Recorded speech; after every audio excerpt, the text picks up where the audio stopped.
नमस्कार, मैं हूं आरजू अंसारी और आप देख रहे हैं राष्ट्रीय जगत विजन न्यूज।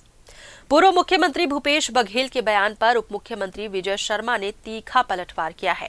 कांग्रेस पर निशाना साधते हुए उन्होंने कहा कि रक्षाबंधन के दिन जब बहनों के साथ दुष्कर्म की घटनाएं हुई तब वे कहां थे। उन्होंने सवाल उठाया कि टीचर्स डे के दिन एक शिक्षिका के साथ हुई घटना पर उस समय चिंता क्यों नहीं जताई गई। विजय शर्मा ने कहा कि इस तरह के बयान शब्दों की निम्नता को दर्शाते हैं और बयान देने वालों को पहले अपने गिरबान में झांकना चाहिए। उन्होंने कहा कि आज इस मुद्दे पर पूरी प्रेस कॉन्फ्रेंस की गई है, लेकिन राजनीति करने और जनहित में काम करने के तरीके अलग अलग होते हैं। वहीं भूपेश बघेल के बेटे चैतन्य बघेल के बयान पर प्रतिक्रिया देते हुए उन्होंने क्या कहा, सुनिए।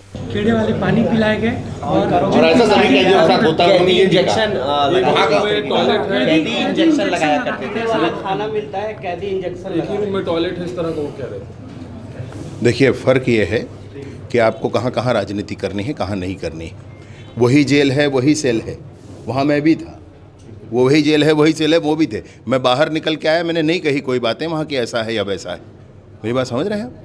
मतलब ज़बरदस्ती किसी बात पर राजनीति करनी हो तो ये तरीका है इनका, लेकिन जनता के संदर्भ में सोच करके अगर जनता के लिए काम करना है तो वो प्रक्रिया दूसरी होती है। भैया, कांग्रेस पंचायत स्तर पर यूथ को अपने साथ कनेक्ट। फिलहाल इस खबर में बस इतना ही। देश प्रदेश की खबरों से अपडेटेड रहने के लिए हमारे चैनल को सब्सक्राइब करें और नए खबरों के नोटिफिकेशन के लिए बेल आइकॉन जरूर दबाएं। नमस्कार।